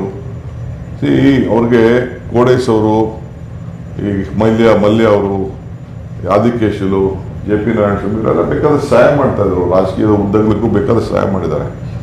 MC ನಾಣಯ್ಯ ಅವರೆಲ್ಲ ಸೇರಿ ಒಂದು ಕೌನ್ಸಿಲಲ್ಲಿ ಇವರಿದ್ರು, ಕೌನ್ಸಿಲಲ್ಲಿ ನಮ್ಮ ಉಗ್ರಪ್ಪ ಇವರೆಲ್ಲ ಕೌನ್ಸಿಲಲ್ಲಿ ಇದ್ದರು, BL ಶಂಕರ್ ಇವರೆಲ್ಲ ಸುದರ್ಶನ್ ಎಲ್ಲ ಇದ್ದರು, ಸಭಾಪತಿ ಇದ್ರು. ಏನೊಂದು ಭಾಷಣ ಮಾಡಿಬಿಟ್ರು ಟೀಕೆ ಅಂತಂದ್ರೆ ನೀವೆಲ್ಲ ಮಾರ್ಕೊಬಿಟ್ಟಿದ್ದೀರಿ, ಅದು ಮಾಡಿಬಿಟ್ಟಿದ್ದೀರಿ, ರಾಜ್ಯಕ್ಕೆ ಇದಾಗಿದೆ, ಥರ್ಡ್ ಸಿಂಗ್ ಆಗ್ತಾ ಇದೆ, ಅದಾಗ್ತಾ ಇದೆ, ಇದಾಗ್ತಾ ಇದೆ. ಬರೀ 26,000 ಕೋಟಿ ರೂಪಾಯಿ ಬಜೆಟ್ ಅವತ್ತು. ಇವತ್ತು ಅವ್ರು ಹೇಳ್ದಂಗೆ 3 ಕೋಟಿ 3.5 ಲಕ್ಷ ಕೋಟಿ ಮೇಲ್ ಬಜೆಟ್ ಇದೆ. ಅಷ್ಟರಲ್ಲಿ ಆ ಸಂದರ್ಭದಲ್ಲಿ ಒಂದು ತೀರ್ಮಾನ ತೆಗೆದುಕೊಂಡ್ಬಿಟ್ರು. ತೀರ್ಮಾನ ಯಾವ ಕಾರಣಕ್ಕೂ ಬೇಡ ಅಂತೇಳಿ ಥರ್ಡ್ಸ್ನ ಕ್ಯಾನ್ಸಲ್ ಮಾಡಿಬಿಟ್ಟು ಕೊನೆಗೆ ಬ್ರಿವರೇಜ್ ಕಾರ್ಪೊರೇಷನ್ ಮಾಡಿ ಇವತ್ತು ಫೈನಾನ್ಷಿಯಲ್ ಸ್ಟೆಬಿಲಿಟಿ ಏನಾದರೂ ನಮ್ಮ ರಾಜ್ಯಕ್ಕೆ ಒಂದು ಶಕ್ತಿ ಬಂದು ಅಡಿಪಾಯ ಬಂದಿದೆ ಅಂತಂದರೆ ಇದು SM ಕೃಷ್ಣರವ್ರು ತೆಗೆದುಕೊಂಡಂಥ ಒಂದು ನಿರ್ಧಾರ. ಮಕ್ಕಳಿಗೂ ತೆಗೆದುಕೊಂಡ್ರು. ಆಮೇಲೆ ಪಂಚಾಯತ್ ರಾಜ್ ವ್ಯವಸ್ಥೆಯಲ್ಲಿ JH ಪಟೇಲ್ ಕಾಲದಲ್ಲಿ 1 ಲಕ್ಷ ಇತ್ತು ಒಂದು ಪಂಚಾಯತಿಗೆ. ತಿರ್ಗಾ ಅದಾದಮೇಲೆ ನಾವು ಬಂದಮೇಲೆ 5 ಲಕ್ಷ ಆಯಿತು. ಸೋನಿಯಾ ಗಾಂಧಿ ಅವ್ರನ್ನ ಕರೆಸಿ ಇದೇ ನಮ್ಮ ವಿನಯ್ ಕುಲಕರ್ಣಿ ಅವ್ರ ಕ್ಷೇತ್ರದಲ್ಲಿ ಇನ್ನೊಬ್ಬ MLA ಅಲ್ಲಿ ಟೌನಲ್ಲಿ ಮಾಡಿದ್ರೆ ಬೇರೆಯವ್ರ ಅಧ್ಯಕ್ಷತೆ ಮಾಡಬೇಕಾಯ್ತದೆ ಅಂತ ಈಗ ಅವ್ರ ಕ್ಷೇತ್ರದಲ್ಲಿ ಬೇಲೂರು ಘೋಷಣೆ ಅಂತ ಮಾಡಿ 26 ಇಲಾಖೆನ ನಾವು ಸೇರಿಸಿ ಆಗ ಸುಮಾರು ಒಂದು 25-26 ಲಕ್ಷ ರೂಪಾಯಿ ಒಂದು ಪಂಚಾಯತಿಗೆ ದುಡ್ಡು ಬರೋ ರೀತಿಯಲ್ಲಿ ಮಾಡಿ ಅದಕ್ಕೊಂದು ಶಕ್ತಿ ತುಂಬಿದ್ದು. ಹಿಂಗೆ ಒಂದು ಇಲಾಖೆ ಒಂದು ವಿಚಾರ ಅಲ್ಲ, ಅಷ್ಟೆಲ್ಲ ಕೂಡ ಮಾಡಿ ಬೇಲೂರು ಘೋಷಣೆ ಮಾಡಿ ಕೊನೆಗೆ ರೂರಲ್ ಡೆವಲಪ್ಮೆಂಟು ಅರ್ಬನ್ ಡೆವಲಪ್ಮೆಂಟ್ಗೆ ಒಂದು ದೊಡ್ಡ ಶಕ್ತಿ ಕೊಟ್ಟು ಇವತ್ತು ಕರ್ನಾಟಕ ರಾಜ್ಯಕ್ಕೆ ಒಂದು ಹೊಸ ಫೌಂಡೇಶನನ್ನು ಹಾಕಿದ್ರು. ಹಂಗೆ ಇವತ್ತು ಹೊಸ ಕರ್ನಾಟಕದ ನಿರ್ವಹಣೆಗೆ ಒಬ್ಬ ಧೀಮಂತ ನಾಯಕ, ಇವತ್ತು ಆಧುನಿಕ ಕರ್ನಾಟಕದ ಒಂದು ಮಹಾ ಶಿಲ್ಪಿ, ಬೆಂಗಳೂರಿನ ಜಾಗತಿಕ ಮಟ್ಟಕ್ಕೆ ಇದನ್ನು ತೆಗೆದುಕೊಂಡೋಗಿದ್ದು. ನಾನು ಹಾಗಾಗಿ ಹೇಳ್ತಾ ಇದ್ನಲ್ಲ, ಅಟಲ್ ಬಿಹಾರಿ ವಾಜಪೇಯಿ ಏರ್ಪೋರ್ಟ್ ಫೌಂಡೇಶನ್ಗೆ ಬಂದಿದ್ದು. ಆಗ ಹೇಳಿದ್ರು, ನಾನು ಎಷ್ಟೋ 3-4 ಕಡೆ ಈ ಭಾಷಣದಲ್ಲಿ ಹೇಳಿದ್ದೇನೆ, world leaders first use to come to Delhi, then they use to go to Calcutta, then they use to go to Mumbai, they use to go to Bengaluru, they use to go to Chennai. Now the situation has change. Those leaders are first coming to Bangalore and then they are coming Delhi ಅಂತೇಳಿ SM ಕೃಷ್ಣರವರು ಮುಖ್ಯಮಂತ್ರಿ ಆಗಿದ್ದಾಗ ಆಡಿದಂಥ ಮಾತು ಅಟಲ್ ಬಿಹಾರಿ ವಾಜಪೇಯಿಯವರು ಇವತ್ತು ಇದೆ. So ಹಂಗೆ ಇವತ್ತು ಭಾಳ ಅವ್ರು ಮಾತಾಡ್ಬೇಕಾದ್ರೆ ಭಾಳ ತೂಕ, ಮತ್ತೊಂದು ಮೊಯ್ಲಿ ಸಾಹೇಬ್ ಹೇಳ್ದಂಗೆ ಪ್ರತಿ ಒಂದೊಂದು ಮಾತುಗೂ ಭಾಳ ತೂಕದಿಂದ ಯಾರ ಮನ್ಸಿಗೂ ನಯಿಸಲಿಲ್ಲ. ನನಗೆ ನನ್ನ ಬಟ್ಟೆ ಸರಿಯಾಗಿ ಆಗ್ತಿರ್ಲಿಲ್ಲ, ಸ್ವಲ್ಪ ಹೆಂಗೆ ದೊಳೆ ಪಗಳೇನ ಹಾಕ್ಕೊಂಡು ಹುಡುಗಾಟ ಇನ್ನು ನಡೀತಾ ಇತ್ತು. ಒಂದಿನ ಮೇಲ್ಕೆ ಕೆಳಗಡೆ ನೋಡ್ತಾ ಇದ್ರು, ಏನು ನೋಡ್ತಾ ಇದ್ದೀರಾ ಅಂತ ಅಂದ್ಬಿಟ್ಟು ನೋಡ್ತಾ ಇದ್ದೆ. ಆಟಿನಲ್ಲಿ ಬಂದೆ, ಬಾಯಿಗೆ ಆಟಿನಾರಾಯಣ ಕರೆದ್ರು, ಇವನಿಗೆ ಸ್ವಲ್ಪ ಬಟ್ಟೆ ಹೊಲಿಸೆ ಅಂತ ಅಂದರು. ಸೊ ಬಾಂಬೆಯಿಂದ ನನ್ನ ಫ್ರೆಂಡು ಒಬ್ಬ ಟೈಲರ್ ಅವರೇ ಕರೆಸ್ಬಿಟ್ಟು ಒಂದು 10 ಜೊತೆ ಬಟ್ಟೆನ ನನಗೆ ಹೊಲಿಸಿ ಹೆಂಗೆ ಬಟ್ಟೆ ಹಾಕಬೇಕು ಅಂತ ಸ್ವಲ್ಪ ಹೇಳ್ಕೊಟ್ರು ಬಟ್ಟೆ ಹೊಲಿಸೋಕ್ಕೆ. ಆ ರೀತಿ ಅವ್ರು ತಯಾರು ಮಾಡ್ತಿದ್ರು. ರೀಸೆಂಟಾಗಿ ನನಗೆ ಬೈಸ್ಕೊಂಡೆ ನಾನು, ಅವ್ರು ಯಾವಾಗಲೂ ಬೈತಿಲ್ಲ, ಅವ್ರು ಹೇಳ್ದಂಗೆ ಮಖ ತಿರ್ಸ್ಕೊಂಡು ಹೊಂಟೋಗ್ತಿದ್ರು, ಮಖ ತಿರ್ಸ್ಕೊಂಡು ಹೊರಟೋಗ್ಬಿಡ್ತಿದ್ರು. ಏನಾದ್ರು ತಪ್ಪು ಮಾಡಿದ್ರೆ ಬೇಕಾದಷ್ಟು ಆಗಿದೆ ಅಂತ ಘಟನೆಗಳೆಲ್ಲ ಬೇಕಾದಷ್ಟು, ಅದು ಯಾವುದೋ ಎಲೆಕ್ಷನ್ಗಳಲ್ಲಿ, ಲೋಕಲ್ ಬಾಡಿ ಎಲೆಕ್ಷನ್ಸಲ್ಲಿ, KMF ಎಲೆಕ್ಷನಲ್ಲಿ ಇವೆಲ್ಲ ಸ್ವಲ್ಪ ನನ್ನ ಮೇಲೆಲ್ಲ ಸಿಟ್ಟು ಮಾಡ್ಕೊಂಡದ್ರಿಂದ ಬೇಕಾದಷ್ಟು ಘಟನೆಗಳಿದೆ. ಕೆಲವರೆಲ್ಲ ಹೋಗಿ ಚಾಡಿ ಹೇಳ್ತಿದ್ದೆಲ್ಲ ಬೇಕಾದಷ್ಟು ಇದೆ, ಅವೆಲ್ಲ ಏನೇನೋ ಇದೆ, ಅದೆಲ್ಲ ಬೇರೆ ಸಂದರ್ಭದಲ್ಲಿ ನಡ್ತೀನಿ. ಮೊನ್ನೆ ರೀಸೆಂಟಾಗಿ ನನಗೊಂದ್ಸತಿ ಬೈದಿದ್ದು ಯಾವಾಗ ಅಂತಂದರೆ, ನಾನು ಜೈಲಿಂದ ಬಂದು ಈಚೆ ಆದಮೇಲೆ ನಾನು ಹಿಂಗೆ ನನಗೆ ಅಪೋಸಿಷನ್ ಲೀಡರ್ ಮಾಡಬೇಕು ಅನ್ನೋದು ಒಂದು ಚಿಂತನೆ. ಸಿದ್ದರಾಮಯ್ಯನವರು ರಾಜೀನಾಮೆ ಕೊಟ್ಬಿಟ್ಟಿದ್ರು. ಅಷ್ಟೊತ್ತಿಗೆ ದಿನೇಶ್ ಗುಂಡೂರಾವ್ ಸಿದ್ದರಾಮಯ್ಯನವರು ಇಬ್ಬರು ರಾಜೀನಾಮೆ ಕೊಟ್ಬಿಟ್ಟಿದ್ರು. ಕೊಟ್ಟಿದ್ದಾಗ ಅಪೋಸಿಷನ್ ಲೀಡರ್ ನನ್ನ ಮಾಡಬೇಕು ಅನ್ನೋದು ಒಂದು ದೊಡ್ಡ ಚರ್ಚೆ ನಡೀತಾ ಇತ್ತು. ನನಗೆ ಜೈಲಲ್ಲಿದ್ದಾಗ ಬಂದು ಸೋನಿಯಾ ಗಾಂಧಿ ನನಗೆ ಹೇಳಿದ್ರು, ನಾನು ಈಗ ಹೇಳಕ್ಕೆ ನಾನು ತಯಾರಿಲ್ಲ. ಅದಾದಮೇಲೆ ಏನು ಹೇಳಿದ್ರು ಅದನ್ನು ನಾನು ಇಲ್ಲಿ ಹೇಳಕ್ಕೆ ನಾನು ತಯಾರಿಲ್ಲ. ನಾನು ಸುಮ್ಮನೆ ಇದ್ದಕ್ಕಿದ್ದಂಗೆ ನನಗೆ ಕಾರು ಮನೆಗೋಸ್ಕರ ನಾನು ರಾಜಕಾರಣ ಮಾಡೋದಿಲ್ಲ, ನನಗೆ ಅವಶ್ಯಕತೆ ಇಲ್ಲ, ನನಗೆ ವಿರೋಧ ಪಕ್ಷದ ನಾಯಕ ಅಂತ ಪೇಪರೆಲ್ಲ ಬರೆದು ಬಿಟ್ಟಿದ್ರು. ನಾನು ಇಲ್ಲ ಅಂತ ಹೇಳ್ಬಿಟ್ಟಿದ್ದೆ. ಅದನ್ನು ಟಿ ವಿಲಿ ನೋಡ್ಬಿಟ್ಟು ಫೋನ್ ಮಾಡಿಬಿಟ್ಟು, ಏನು ನಿನಗೆ ಏನು ತಲೆ ಗೊತ್ತಿದೆಯಾ ನಿನಗೆ, ಅದೊಂದು ಕಾನ್ಸ್ಟಿಟ್ಯೂಷನ್ ಪೋಸ್ಟು, ನೀನು ಕಾರು ಬಂಗ್ಲಾಗೆ ನಿನಗೆ ಯಾರು ಆ ಸ್ಥಾನ ಕೊಡ್ತಾರ, ಎಂತೆಂಥವ್ರು ವಿರೋಧ ಪಕ್ಷದ ನಾಯಕರಾಗಿದ್ದಾರೆ, ನೀನು ಹಂಗೆಲ್ಲ ಮಾತಾಡೋದು ಸರಿ ಇಲ್ಲ, you to rectify that mistake ಅಂತೇಳಿ ನನಗೆ ಫೋನಲ್ಲಿ ಬೈದರು. ಆಮೇಲೆ ಇನ್ನೊಂದು ವಾರ ಆದಮೇಲೆ ಯಾವುದೋ ಸಂದರ್ಭದಲ್ಲಿ ಪ್ರೆಸ್ ಕಾನ್ಫರೆನ್ಸಲ್ಲಿ ಹೇಳಿ ಅದನ್ನು ರೆಕ್ಟಿಫೈ ಮಾಡಿದೆ. ಆಮೇಲೆ ಕಾಂಗ್ರೆಸ್ ಪಕ್ಷದ ಅಧ್ಯಕ್ಷ ಅದೇ ಇಲ್ಲೇ ಅಧಿಕಾರ ತೆಗೆದುಕೊಂಡೆ.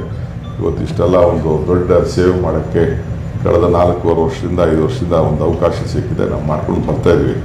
ಹಂಗೆ ಇವತ್ತು ಭಾಳ ಪ್ರತಿ ಮಾತಲ್ಲೂ ಕೂಡ ಅಪೋಸಿಷನ್ ಪಾರ್ಟಿಗೆ ಎಷ್ಟು ಚುಚ್ಚಿ ಶಾಲಲ್ಲಿ ಹೊಡೆದಂಗೆ ಚುಚ್ಚಿದ್ರು ಅಂತಂದರೆ ಹೇಳಲಿಕ್ಕೆ ಸಾಧ್ಯ ಇಲ್ಲ. ಬಟ್ ಒಂದು ಅವ್ರು ಹೇಳ್ದಂಗೆ ಪ್ರತಿಯೊಂದು ಪೊಲಿಟಿಕಲ್ ಡಿಸಿಷನ್ಸ್ಗೆ ನಾವೇನೇ ಮಾಡಿದ್ರು, ಒಂದು ಹೇಳ್ತೀನಿ ಕೇಳಿ, ನಮ್ಮ KM ನಾರಾಯಣ್ ಸೀಟ್ ಕೊಡಬೇಕು ಅಂತ ತೀರ್ಮಾನ ಮಾಡಿದ್ವಿ. ಅದು ಒಕ್ಕಲಿಗರಿಗೆ ಕೊಡಬೇಕು ಅಂತ. ಆಮೇಲೆ ರಾಜಾಜಿನಗರದಲ್ಲಿ ಇವ್ರಿಗೆ ಅಲ್ಲೊಬ್ಬ ನಾಗರಾಜ್ ಕೊಡಬೇಕು ಅಂತ ಮಾಜಿ ಮೇಯರ್ ಮಾಡಿದ್ರು. ಸರ್ ಪೊಲಿಟಿಕಲಿ ಹಂಗೆ ಆಗಲ್ಲ ಸರ್, ನೀವು ನಾಗರಾಜ್ ಕೊಡಬೇಕು ಅಂತ ತೀರ್ಮಾನ ಆಯಿತು. ಫೈನಲ್ ಆಗೋಗಿತ್ತು. ಆಮೇಲೆ ಕೊನೆಗೆ ಸರ್ ಹಂಗೆ ಆಗಲ್ಲ, KM ನಾರಾಯಣ್ ಹೆಲ್ತ್ ಸ್ವಲ್ಪ ಪ್ರಾಬ್ಲಮ್ ಇದೆ, ಇಲ್ಲೆಲ್ಲ ಮುಳುಗುಂದಿದ್ದಾನೆ, ಅವನಿಗೆ ಹೆಲ್ತ್ ಪ್ರಾಬ್ಲಮ್ ಇದೆ, ಬೇಡ ಅವನು ಇವನು ಕೌನ್ಸಿಲರ್ ಕಾರ್ಪೊರೇಟ್ರು, ಅವ್ನು ಗೆಲ್ತಾನೆ ಸರ್, ಅವನು ಶೆಡ್ಯೂಲ್ ಕ್ಯಾಸ್ಟ್ ಹುಡುಗ ಏನೋ ಮಾಡ್ತಾನೆ ಅಂದ ತಕ್ಷಣ ಒಪ್ಕೊಂಡವ್ರು. ಈಗ KM ನಾರಾಯಣ್ ಆಮೇಲೆ ಏನೋ ಮಾಡೋಣ, ಅಲ್ಲೂ SM ನಾರಾಯಣ್ ಇವನಿಗೆ ರಾಜನಗರಕ್ಕೆ ಮಾಡೋಣ ಅಂತೇಳಿ ನರೇಂದ್ರ ಬಾಬುಗೆ, ಇಬ್ಬರು ಬ್ಯಾಕ್ವರ್ಡ್ ಕ್ಲಾಸ್, ಒಬ್ಬ SC ಒಬ್ಬ ಬ್ಯಾಕ್ವರ್ಡ್ ಕ್ಲಾಸ್, ಇಬ್ಬರು ಒಕ್ಕಲಿಗೆ ಕೊಡೋ ಸೀಟು. ನಾನು ಯಾಕೆ ಮಾತು ಹೇಳ್ತಾ ಇದ್ದೀನಿ ಅಂದರೆ, ಅವರು ಜಾತಿ ಮೇಲೆ ರಾಜಕಾರಣ ಮಾಡಿದವರಲ್ಲ. ಪ್ರತಿ ಸಂದರ್ಭದಲ್ಲೂ ಯಾರನ್ನೇ ಕೂಡ ನಮ್ಮವನು, ಜಾತಿಯವನು, ಒಕ್ಕಲಿಗರವನು, ಇವನು ಮೇಜರ್ ಕಮಿಟಿ, ಇವನು ಬ್ಯಾಕ್ವರ್ಡ್ ಕ್ಲಾಸ್ ಅಂತ ಯಾವ ಸಂದರ್ಭದಲ್ಲೂ ಕೂಡ ಅವ್ರು ಯೋಚನೆ ಮಾಡ್ತಾರೆ. ಪ್ರತಿಯೊಂದು ಟಿಕೆಟ್ ಕೊಡುವಂಥ ಸಂದರ್ಭದಲ್ಲಿ ನಮ್ಮ MP ಗಳಂತೂ ಬೇಕಾದಷ್ಟು ಕಾಟ ಕೊಡ್ತಾ ಇದ್ದಾರೆ ಬಿಡಿ. ಆಗಿದ್ದಂಥ MP ಗಳೆಲ್ಲ ಸೇರಿ ಇದನ್ನ ಜೊತೆಗೆ ತೆಗೆದುಕೊಂಡು ಹೋಗುವಂಥ ಸಂದರ್ಭ ಮಾಡಿದ್ದೆ ನಮ್ಮ MP ಗಳು. ಬೇರೆ ಅವ್ರಕ್ಕಿಂತ ಅವ್ರಿಗೆ ಜಾಸ್ತಿ ಇನ್ಫ್ಲೂಯೆನ್ಸ್ ಮಾಡಿದ್ದು ಇದ್ದಾರೆ. ಅವತ್ತು ಜಾಫರ್ ಇರ್ಬೋದು, ಬಸವರಾಜ್ ಇರ್ಬೋದು, ಬೇರೆಯವ್ರು ಬಂಗಾರಪ್ಪನವ್ರೊಬ್ಬರು ಬಿಟ್ಟು ಮಿಕ್ಕಿದವರೆಲ್ಲ ಸೇರಿ ಭಾಳ ಪ್ರೆಷರ್ ಬಿಲ್ಡಪ್ ಮಾಡಿಬಿಟ್ಟು ಅವ್ರಿಗೆ ಜೊತೆಗೆ ತೆಗೆದುಕೊಂಡು ಹೋಗುವಂಥ ಅವ್ರಿಗೆ ಅನುಕೂಲಕ್ಕೋಸ್ಕರ ಮಾಡಿ ನಮ್ಮ ಸರ್ಕಾರಕ್ಕೆ ಬೇಕಾದಷ್ಟು ಸಮಸ್ಯೆ ಆಯಿತು ಬಿಡಿ, ಅದನ್ನೆಲ್ಲ ಬೇರೆ ಚರ್ಚೆ. ಬಟ್ ಇವತ್ತು ಲಾಸ್ಟಲ್ಲಿ ಒಂದು ತೀರ್ಮಾನ ತೆಗೆದುಕೊಂಡಾಗ ನಾನು ದೇಶಪಾಂಡೆ ಇನ್ನೊಂದು ಜನ ಇದ್ದು, ನಾನು ಹೇಳಿದೆ ಅವ್ರಿಗೆ ಪಾರ್ಟಿ ಬಿಟ್ಟು ಹೋಗೋಂಥ ಸಂದರ್ಭದಲ್ಲಿ ನನಗೆ ಡೆಲ್ಲಿಯಿಂದ ಫೋನ್ ಮಾಡಿದ್ರು. ಆಮೇಲೆ ಸಿಗ್ತಿರ್ಲಿಲ್ಲ, ನನಗೆ ಕನೆಕ್ಟ್ ಮಾಡೋದು, ನಾನು ಅಹಮದ್ ಪಟೇಲ್ಗೂ ಗುಲಾಮ್ ನಬಿ ಆಜಾದ್ಗೂ ಕನೆಕ್ಟ್ ಮಾಡಿದೆ. ಅವ್ರು ಯಾವುದೋ ಒಂದು ವೈಯಕ್ತಿಕವಾದ ಕಾರಣಕ್ಕೆ ಅವರು ಈ ತೀರ್ಮಾನನ ತೆಗೆದುಕೊಳ್ಬೇಕಾಯಿತು. ಅಂದರೂ ನಾನು ಹೇಳಿದೆ ಲಾಸ್ಟಲ್ಲಿ, sir before you die you should die as a Congress man, that is what ನಿಮ್ಮ ಹತ್ರ ನಾನು ಕೇಳ್ತಾ ಇದ್ದೀನಿ, ಅದು ಬಿಟ್ಟು ಇನ್ನೇನಿಲ್ಲ ಅಂತ. ಅದಾದಮೇಲೆ ಖರ್ಗೆ ಸಾಹೇಬ್ರು ನಂಗೆ ಏನು ಹೇಳಿದೆ, ಮಧ್ಯೆ ಅವ್ರ ಹಾಸ್ಪಿಟ್ಲಲ್ಲಿ ಹೋದಾಗ ಚರ್ಚೆ ಬಂತು, ಇವೆಲ್ಲ ಬಂತು. ಆಮೇಲೆ ನಾನು ಫ್ಯಾಮಿಲಿಯಲ್ಲಿ ಕೆಲವು ಇಶ್ಯೂಸ್ ಇತ್ತು, ನನಗೆ ಅದನ್ನೆಲ್ಲ ಬಿಚ್ಚಿ ನಾನು ಮಾತಾಡೋಕ್ಕಾಗಲ್ಲ. So I didn't want to disturb you. ಲಾಸ್ಟಲ್ಲಿ ನಮ್ಮ ಈ ಗುಳಿಗೌಡ ಅವರು ಇರೋದಷ್ಟು ಹೋಗಿ ಕೆಲವೊಂದಿಬ್ಬರು 3 ಜನ ನಾನು PCC ಪ್ರೆಸಿಡೆಂಟ್ ಆಗಿ ಎಲೆಕ್ಷನ್ ಹೊರಡೋಕ್ಕಿಂತ ಮುಂಚಿತವಾಗಿ ನಾನು ಆ್ಯಕ್ಟಿವ್ ಪಾಲಿಟಿಕ್ಸಿಂದ ರಿಟೈರ್ಡ್ ಆಗ್ತೀನಿ ಅನ್ನೋ ಒಂದು ಸಂದೇಶವನ್ನು ಅವರು ಕೈಲಿ ಕೊಡಿಸಿದ್ರು. ಹೆಲ್ತು ಭಾಳ ಫೈನಾಗಿತ್ತು. ಆಮೇಲೆ ಲಾಸ್ಟ್ 5-6 ಮಂತ್ ಸ್ವಲ್ಪ ನರಳು ಚೇತರಿಸ್ಕೊಂಡ್ರು. ಬಟ್ ಲಾಸ್ಟ್ ತಿರ್ಗಾ ಒಂದು ತಿಂಗಳಿಂದ ಅವ್ರಿಗೆ ಆರೋಗ್ಯ ಸ್ವಲ್ಪ ಹೆಚ್ಚು ಕಮ್ಮಿ ಆಯಿತು. ಇವತ್ತು ಅವ್ರು ಇಲ್ಲ. ಬಟ್ 92 ಇಯರ್ಸ್ ಅವ್ರದ್ದು ಡಿಸಿಪ್ಲಿನ್ ಲೈಫ್ ಇದೆಯಲ್ಲ, ಡಿಸೈರ್, ಡೆಡಿಕೇಟ್, ಡಿಸಿಪ್ಲಿನ್ ಲೈಫ್ ಇದೆಯಲ್ಲ, ಆ ಲೈಫು ಅಷ್ಟು ವರ್ಣರಂಜಿತ. ಅವ್ರು ಹೇಳ್ದಂಗೆ ಪ್ರತಿ ಬಟ್ಟೆನೂ ಕೂಡ ಅವರೇ ಡಿಸೈನ್ ಮಾಡಿಸುವಂಥ ಒಂದು ವಿಚಾರ. ಪ್ರತಿಯೊಂದರಲ್ಲೂ ಊಟ ತಿನ್ನೋದ್ರಲ್ಲಿ ಅವ್ರದ್ದು ಪ್ಯಾಷನ್ನು, ಇವೆಲ್ಲ ಕೂಡ ಐ ಥಿಂಕ್ ನಾವೆಲ್ಲ ಕಲಿಯೋದು ಬೇಕಾದಷ್ಟು ವಿಚಾರಗಳಿದೆ. ಹೇಳ್ದಂಗೆ ಮೊಯ್ಲಿ ಸಾಹೇಬರು, ಇವರು ನಮ್ಮ BR ಶಂಕರ್ ಹೇಳ್ದಂಗೆ ಸಿದ್ದರಾಮಯ್ಯನವ್ರನ್ನ ಪಾರ್ಟಿಗೆ ಸೇರ್ಬೇಕಾದ್ರೆ ಈ ಕೆಲವರೆಲ್ಲ ಭಾಳ ಜನ ಮಾತಾಡ್ಬೋದು, ಅವ್ರು ಗವರ್ನರ್ ಆಗಿ ಇಟ್ಕೊಂಡು ಏನು ರೋಲ್ ಪ್ಲೇ ಮಾಡಿದ್ರು, ಕೃಷ್ಣ ಅವ್ರ ಬಗ್ಗೆ ಎಷ್ಟೋ ಮೊಯ್ಲಿ ಇವರು ಮೇಡಮ್ ಅವ್ರ ಬಗ್ಗೆ ಆ ಸಂದರ್ಭದಲ್ಲಿ ಹಿಂದೆ ಎಲ್ಲ ನಡೆದಿತ್ತು. ಅಲ್ಟಿಮೇಟ್ಲಿ ಗೋಲ್ ಹೊಡಿಲಿಕ್ಕೆ ಏನು ಒಂದು ಹೇಳಿ ಇಲ್ಲ ಪಕ್ಷಕ್ಕೆ ಸೇರಿಸ್ಕೋಬೇಕು ಅಂತೇಳಿ ಅವ್ರದ್ದು ದೊಡ್ಡ ಕಾಂಟ್ರಿಬ್ಯೂಷನ್ ಇದೆ. ಅದನ್ನೆಲ್ಲ ನಾವೀಗ ಹೇಳಿದ್ರೆ ಒಪ್ತಾರೋ ಒಪ್ತಾ ಇಲ್ವೋ, ಬಟ್ ಅಲ್ಟಿಮೇಟ್ಲಿ ಆಯಿತು. ಕೊನೆಗೆ ಅವ್ರು ಬಂದಾಗ ಗವರ್ನರ್ ಮಂತ್ರಿಗಿರಿ ಕಳ್ಕೊಂಡು ತಿರ್ಗಾ ಇಲ್ಲಿ ಬಂದಂಥ ಸಂದರ್ಭದಲ್ಲಿ ನಡೆದಾಗ ಈ ನಮ್ಮ ರಾಥೋಡು ಅಶೋಕ್ ಇಬ್ಬರು ಅದು ಯಾವುದೋ ಒಂದು ರೂಟ್ ಕೊಟ್ಬಿಟ್ಟು ಪೇಪರ್ಗೆ, ಅದೆಲ್ಲ ಬೇಕಾದಷ್ಟು ಎಲ್ಲ ಬೆಳಗಾಮಿಂದ ಬರ್ತೀನಿ ಅಂತ ಅಂದ್ಬಿಟ್ಟು ಪೇಪರ್ಗೆ ನಾವು ಕೊಟ್ಬಿಟ್ಟಿದ್ರಪ್ಪ. ಎಲ್ಲ ಬೆಳಗಾಮಿಂದ ಬರ್ತೀನಿ ಅಂತ ಹೇಳ್ಬಿಟ್ಟು ಕೊಟ್ಟೆ. ಅದೆಲ್ಲ ಏನೇನೋ ಇಶ್ಯೂಸ್ ಆಯಿತು. Let me not discuss on that issue. Anyway, ಒಂದು ಅವರ ಬದುಕಿನಲ್ಲಿ ನಾವೆಲ್ಲ ಕಲಿಯೋದು ಭಾಳ ಇದೆ. ನಮ್ಮ ವೈಯಕ್ತಿಕವಾದ ವಿಚಾರಗಳು ಬಿಡಿ, ಬಟ್ ಅವರು ಪ್ರತಿಯೊಂದು ಆಲೋಚನೆ ಮಾಡ್ತಿದ್ದು ರಾಜ್ಯದ ಹಿತಕ್ಕೆ. ನಾನು ಸುಮ್ಮನೆ ಒಂದಷ್ಟು ಉದಾಹರಣೆ ಕೊಟ್ಟರಲ್ಲ, ಯಾವುದು ಸ್ಥಾನದಲ್ಲಿ ಅವ್ರು ಮುಟ್ಟಿಲ್ಲ. ಇದ್ದಿದ್ದು 26,000 ಕೋಟಿ, 26,000 ಕೋಟಿ. ಯಾವ ವರ್ಗದಲ್ಲಿ ಅವ್ರು ಮುಟ್ಟಿಲ್ಲ, ಎಲ್ಲ ವರ್ಗದಲ್ಲೂ ಅವರು ಮುಟ್ಟಿ ಆ ಸಮಾಜಕ್ಕೆ ಬರೋದ್ರಿಂದ ನಾವಿವತ್ತು ಅವರೆಲ್ಲ ಸ್ಮರಿಸ್ಕೊಂಡು ನೆನೆಸ್ಕೊಳ್ಳೋಂಥ ಒಂದು ಪರಿಸ್ಥಿತಿಲಿ ಇದ್ದೇವೆ. ಸೊ ಅವ್ರದ್ದು ಅಂತಿಮ ನಮನ ನಾಳೆ ಬೆಳಗ್ಗೆ ಫೈನಲ್ಲು 3 ಗಂಟೆಗೆ ಮದ್ದೂರಲ್ಲಿದೆ. ನಾನು ಬೆಳಗ್ಗೆ ಅಷ್ಟೊತ್ತಿಗೆ ಬಂದು ಇದರಿಂದ ಬೆಳಗಾವಿಯಿಂದ ಬಂದು ಸೀದಾ ಹೋಗಿ ನಾನೇ ಕೆಲವು ಜಾಗ ಅವ್ರಿಗೆ ಒಂದು ಆಸೆ ಇತ್ತು. ನನ್ನ ಮಗಳಿಗೇನೋ ಹೇಳಿದ್ರಂತವರು, ನನ್ನ ಮಗಳು ಹೇಳಿದ್ರು ಅವ್ರದ್ದು ಆಸೆ ಹಿಂಗಿದೆ, ಒಂದು ಸ್ಕೂಲ್ ಕಟ್ಟಬೇಕು ಅಂತಿದ್ದಾರೆ ಆ ಜಾಗದಲ್ಲಿ ಅಂತ. ನಾನು ಫ್ಯಾಮಿಲಿ ತಾವು ಮಾತಾಡಿ ನಾನೇ ಹೋಗಿ ಚರ್ಚೆ ಮಾಡಿ ಆ ಜಾಗದೆಲ್ಲ ಸ್ವಲ್ಪ ಎಲ್ಲ ಸರಿ ಇರಲಿಲ್ಲ, ಎಲ್ಲ ಸೆಟ್ರೇಟ್ ಮಾಡಿಬಿಟ್ಟು ಎಲ್ಲ ನಾನು ನಮ್ಮ ಚಲುವರಾಯ ಸ್ವಾಮಿಯವರು ಬೇರೆಯವರೆಲ್ಲ ಹೋಗಿ ಕೂತ್ಕೊಂಡು ಮಾತಾಡಿ ಏನೇನು ಮಾಡಬೇಕು ಅಂತೆಲ್ಲ ಹೇಳಿಬಿಟ್ಟು ಸರ್ಕಾರದಿಂದ ಯಾವ ರೀತಿ ಗೌರವನ ಸಲ್ಲಿಸಬೇಕು ಅಂತ ಮಾತಾಡಿ ಚೀಫ್ ಮಿನಿಸ್ಟ್ರು ಕೂಡ ಒಂದು ನಾಳೆ ರಜಾ ಘೋಷಣೆ ಮಾಡೋಂಥ ಕೆಲಸ ಅವರು ಕೂಡ ತೀರ್ಮಾನ ತೆಗೆದುಕೊಂಡು ಸೊ ಇಡೀ ನಮ್ಮ MLAs ಎಲ್ಲ ಈಗ ಒಂದು ಸ್ಪೆಷಲ್ ಫ್ಲೈಟ್ ಮಾಡಿಕೊಟ್ಟಿದ್ದಾರೆ, ಎಲ್ಲ ಬರ್ತಾ ಇದ್ದಾರೆ.